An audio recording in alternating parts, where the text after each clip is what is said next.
Hi, everyone. Welcome to the final lecture of Fundamentals of Blockchain Technology. I'm Ava, one of your course coordinators. I'll let Erica introduce herself. Hi, everyone. I'm Erica. I've led the blockchain fundamentals decal before. Right now, I just float around in education, but really happy to be here and cap it off for you guys with Ava. Awesome. So this is us. Yeah. This is us. Perfect. So in our core. yeah, in this last lecture, we kind of wanted to make it fun and go through what a blockchain powered future could look like.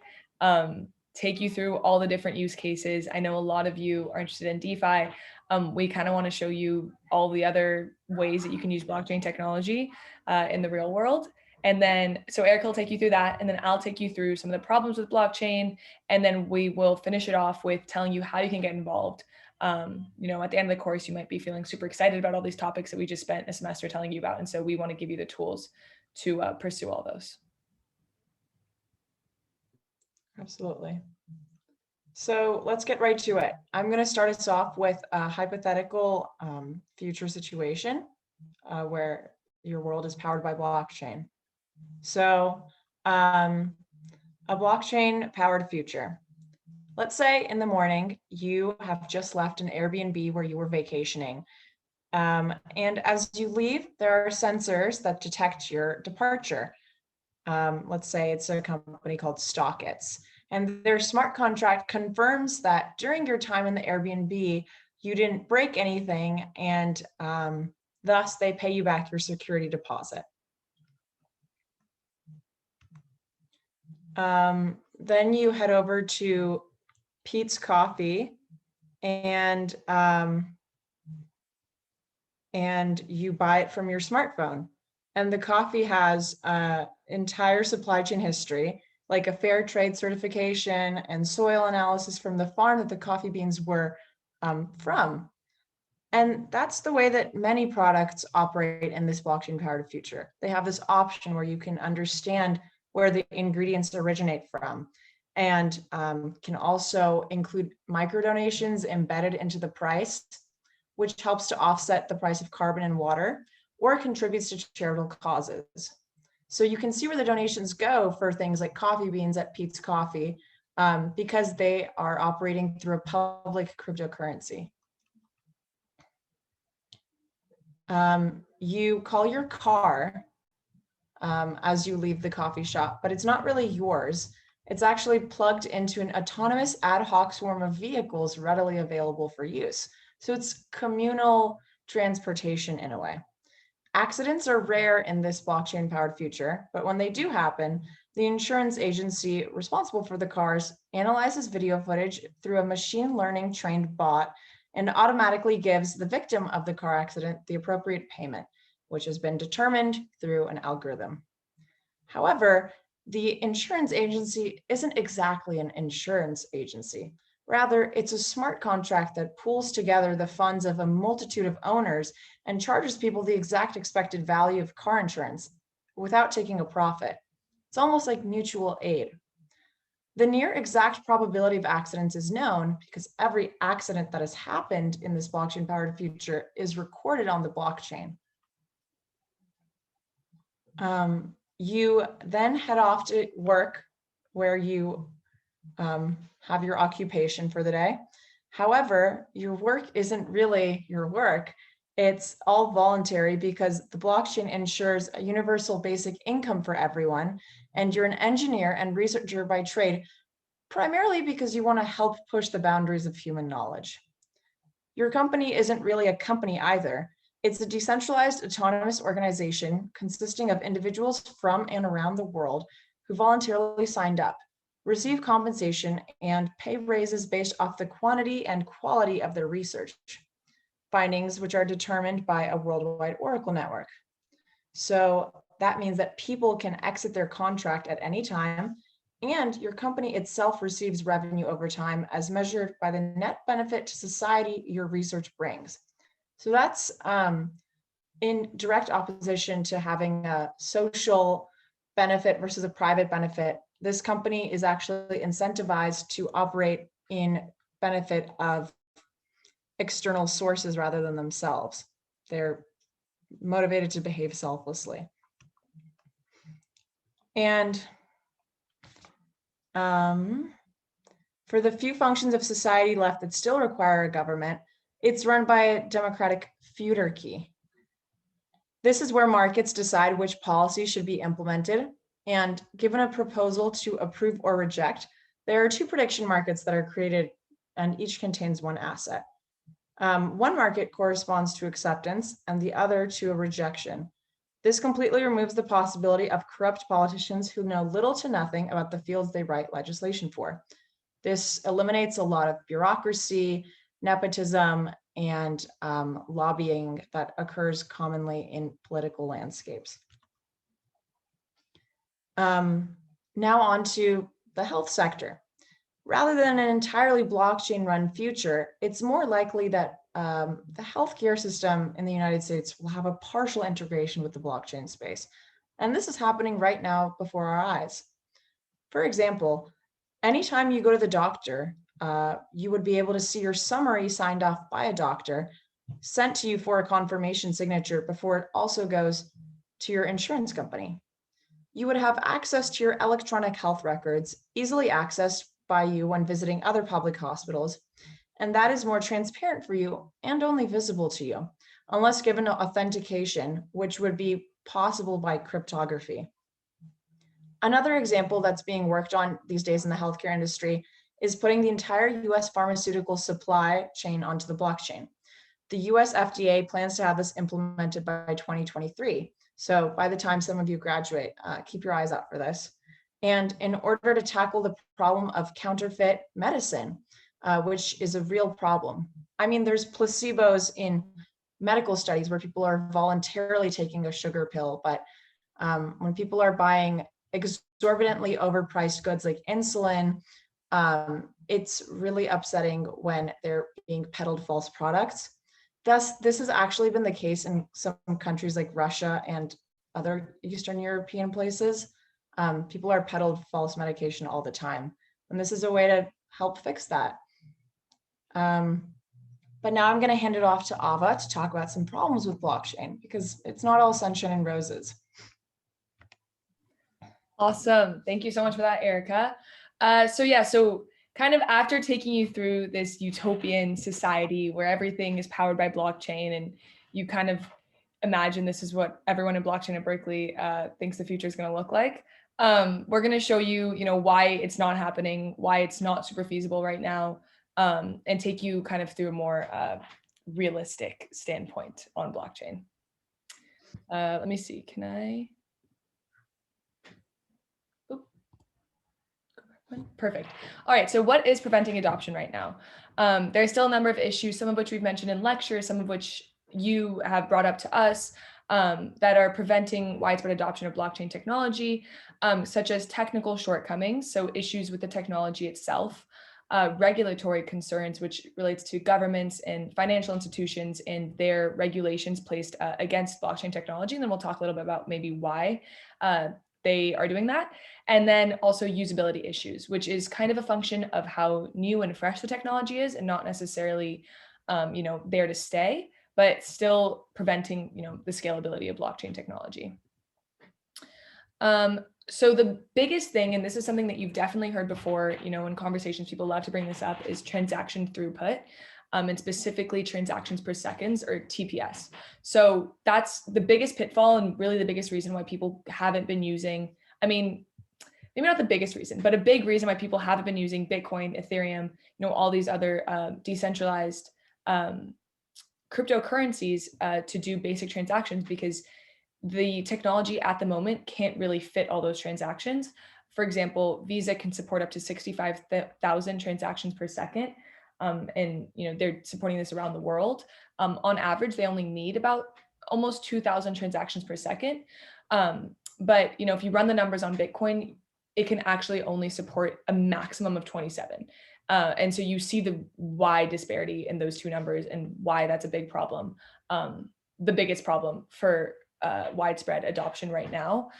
PayPal's a little bit bigger than that, but you know, if it's going to catch up to Visa, like this is why we talked to you about the Lightning Network and all these second layer solutions that are being considered for Bitcoin, you know, to scale it up to the necessary audience.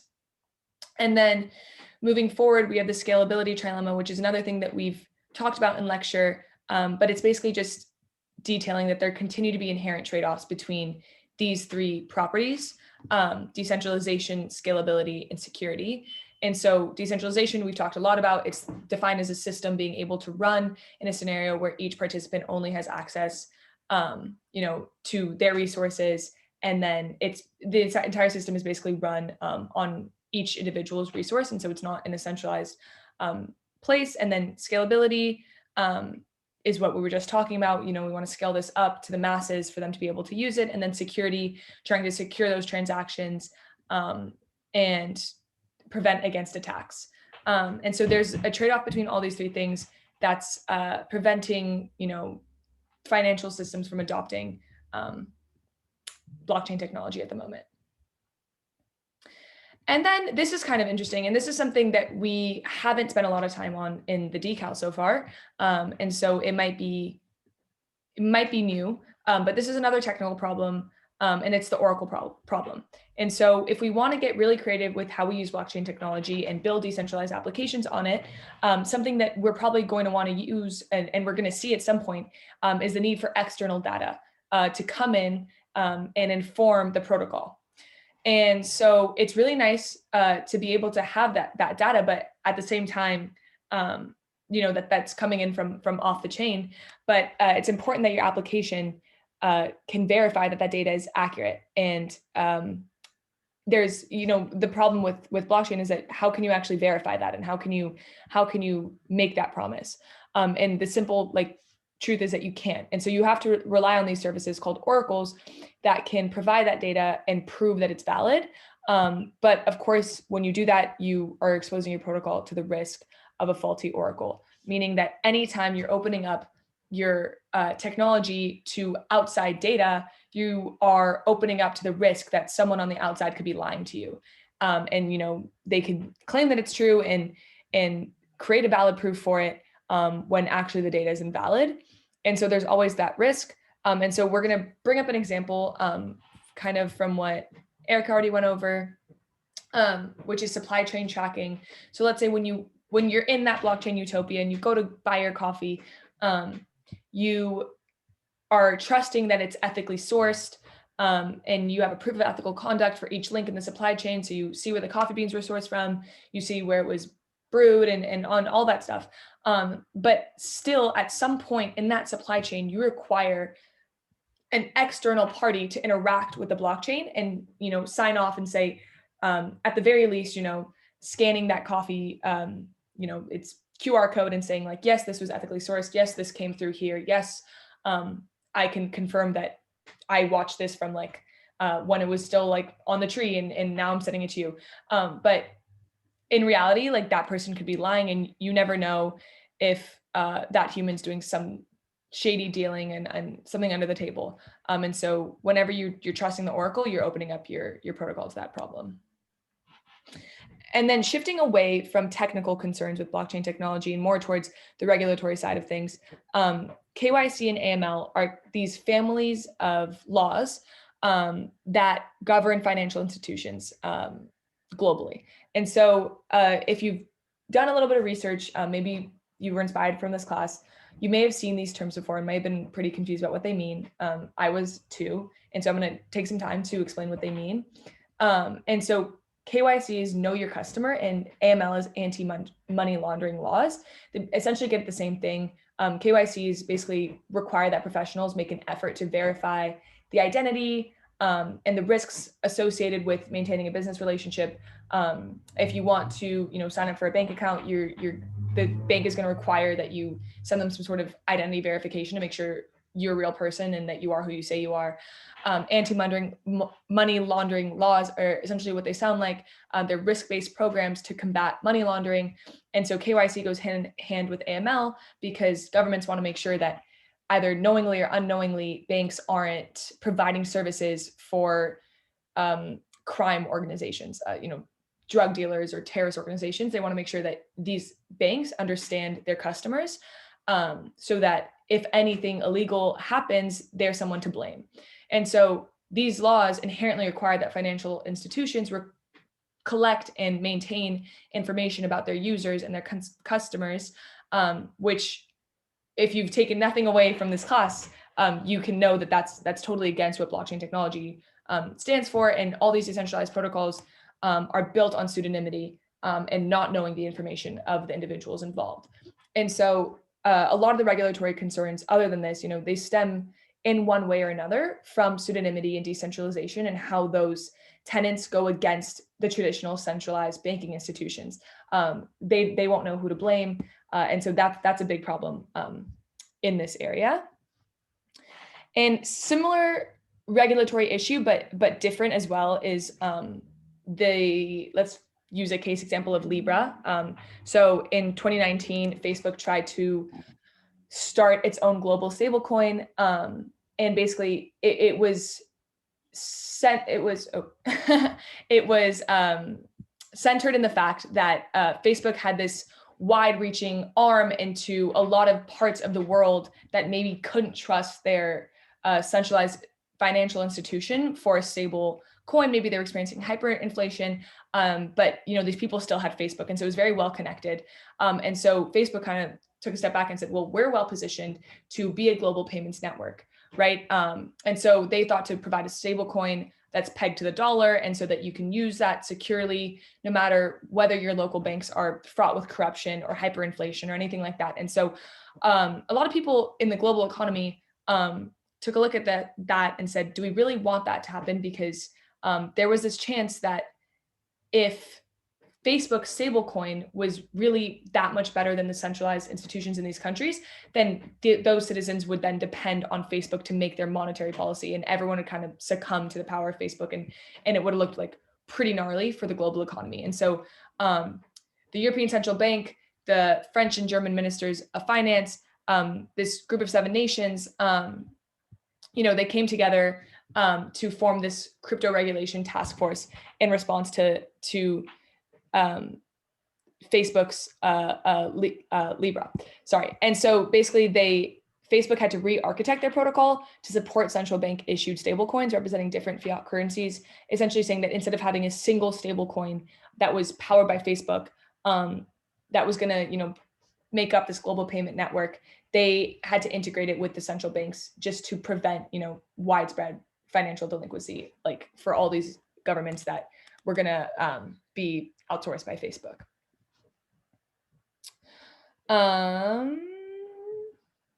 Moving forward, there we go.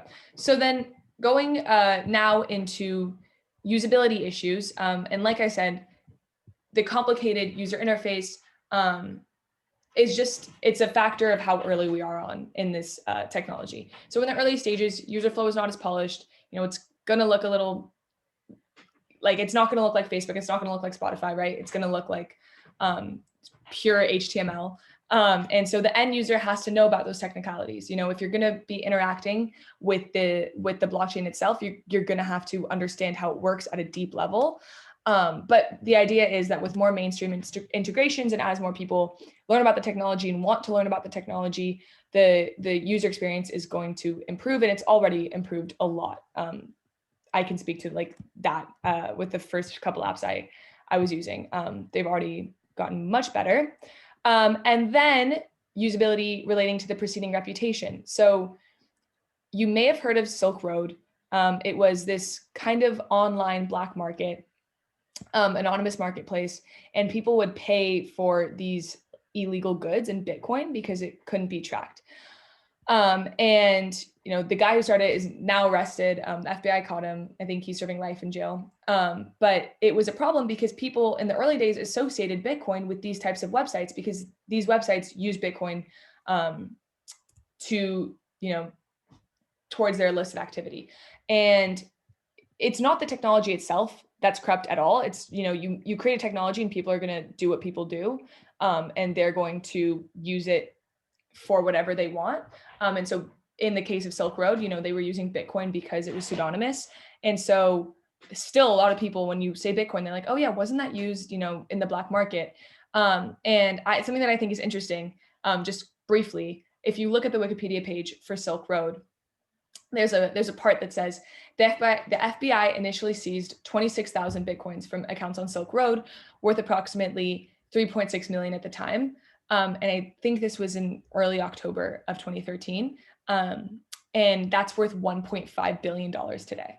And then later in October, the FBI reported that it had seized an additional 144,000 Bitcoins, worth 28.5 million at the time.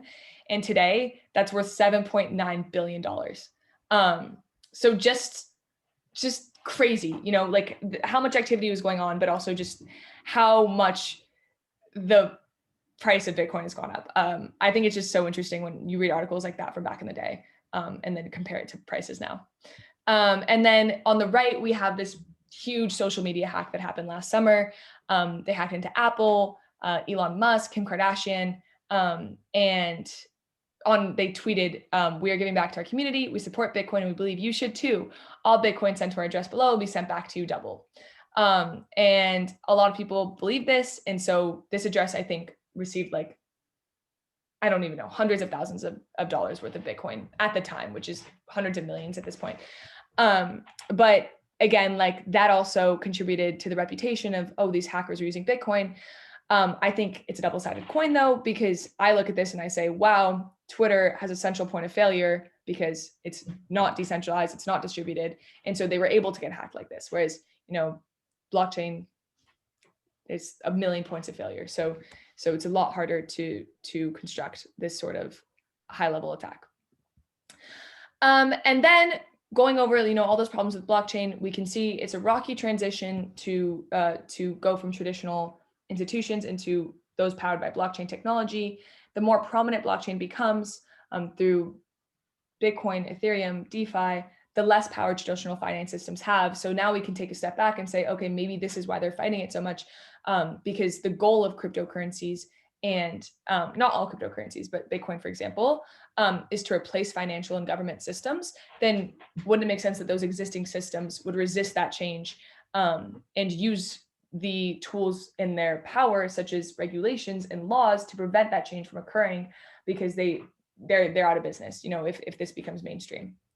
And so instead of jumping straight into that utopian blockchain powered future, we need to find a way to cooperate and coexist first, which is kind of like the world we're living in today, and then make that leap. Shoot, do you mind updating the presentation? There's a third thing I think that I'm not sure there is, but that's okay. Okay, well, I have it on my slide, so maybe just like only updated locally. So I'm just gonna say it. So a transition nonetheless. So we are still transitioning to that, you know, blockchain technology powered future. A lot of you have heard, or if you haven't heard, I'll tell you now that Coinbase stock debuted on NASDAQ last week in a direct listing as the premier cryptocurrency company to go public, which was super exciting. You know, it just shows that we're one step closer towards public adoption of this technology. China, I know someone asked about this last week, has a new state-backed digital currency, which is not decentralized. So it's a little different, but it's still moving towards digital currencies.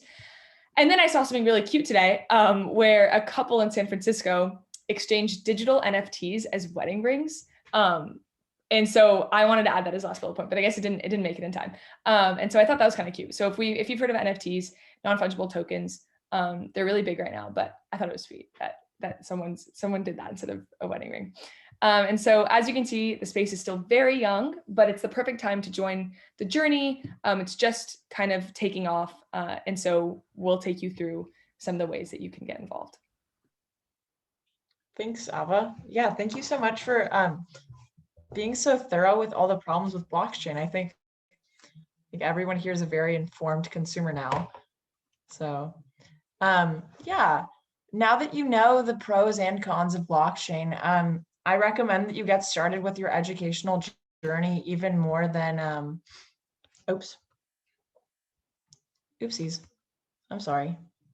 I don't know what I'm doing. Okay, all right. I recommend that you check out the educational resources that start at UC Berkeley. So that would be Blockchain at Berkeley, and that would be all our affiliate organizations. So right here at the top right, I have mentioned the different decals that we offer, the different educational courses that we're ramping up. So we have an edX course for both blockchain technology as well as Bitcoin and cryptocurrencies, and you can get a certificate through that. They have been taught to over 160,000 students worldwide. And we've had so many reviews from students saying that they sincerely appreciate the content we've provided, and that we've allowed them to enter the space, because it can be super hard to get started on your blockchain journey without having someone to teach it to you, because there's a lot out there. We also have our decal, which you've taken now, but we also have a blockchain for developers decal for when you want to get into the nitty gritty of coding and maybe making a project on project like that has to do with being on the blockchain or involving smart contracts. Then I also have the Blockchain at Berkeley Accelerator, which I'm actually a part of. It's a joint program between the Sucharja Center for Entrepreneurship and Technology, Berkeley Haas, and Blockchain at Berkeley. And I recommend that you all check out the public events that the accelerator puts on. It's a great way to get acquainted with what the blockchain startup world looks like. And it sort of gives you an upper hand on what the industry is pivoting towards. It's always good to get that information in there. Another recommendation I have for you is people on the internet lie sometimes. And that happens especially in academia and in topics as trend heavy and buzzword heavy as blockchain. So it's really important to respect the sources and be picky with the sources that you choose when reading about blockchain topics. So some suggestions I have are websites like MIT Technology Review, Wired Magazine, JSTOR, which you have access to as a UC Berkeley student. And you also need to refine your search for these research papers that talk about blockchain technology or emerging topics within the field. You want to make sure that your topics are scholarly and peer-reviewed. And you also want to make sure that it's occurred in a journal article, which means that it had to be approved through a process. And you also want to maybe check out CoinDesk and verify who the authors are of your paper. For example, if you're unsure about the carbon consumption of Bitcoin mining, one author could be telling you one thing and another could be telling you another, but it's important to know where their interest lies as you go on your educational journey through the field. Otherwise, you'll be believing everything people say. I would also recommend that you start building on open source platforms that are available. Check out what Bitcoin Core has to offer. Check out what Quorum, which is a project part of Consensus, has to offer. And then I also recommend this Git Intro. It's a cute little zine in a very friendly way approaching how to do Git pulls and understand how GitHub works from someone who's decidedly untechnical. And yeah, those are great open source opportunities for you to further your learning. I also want you to recommend that you observe the blockchain ecosystem. You can do that by subscribing to Apple News and saying that you're interested in the cryptocurrency hashtag for articles that are flagged as that. And when you're downloading investing apps like Coinbase or Robinhood, making sure to check the news that they have on the bottom panel of the app, making sure that you're always aware of who's emerging from the space, who's leaving the space. For example, DeFi was not a thing a couple of years ago, but it's really emerged and exploded. And maybe something similar to DeFi will happen right in front of your eyes, and it'll be cool to have the upper hand on that knowledge. So there's always companies coming and going, and I just really recommend that you keep your finger on the pulse of the blockchain ecosystem. I also want to use this as a reminder that if you're interested in the blockchain space career-wise, but technical aspects or computer science coding isn't something you envision yourself doing, that's okay. Blockchain careers aren't exclusively just sitting in front of a computer and coding. There's different ways that you could exercise your mind. You could be a designer, you could be a technical writer and help to demystify blockchain concepts for people.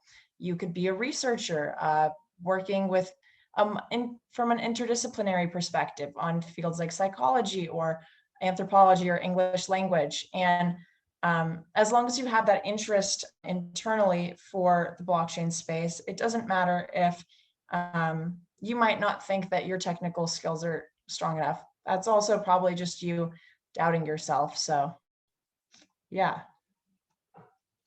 My other recommendation is to join blockchain communities. That there's no better place than the Bay Area for that. There's, especially during this internet era, and especially during COVID, so much has sprung up from our screens, and there's so many ways to get involved. You could find your blockchain community on Reddit or Twitter or Discord. Find a group of people who are interested in like-minded investing or investigating. You could start a white paper circle with your friends where you talk about research topics that interest you in the space.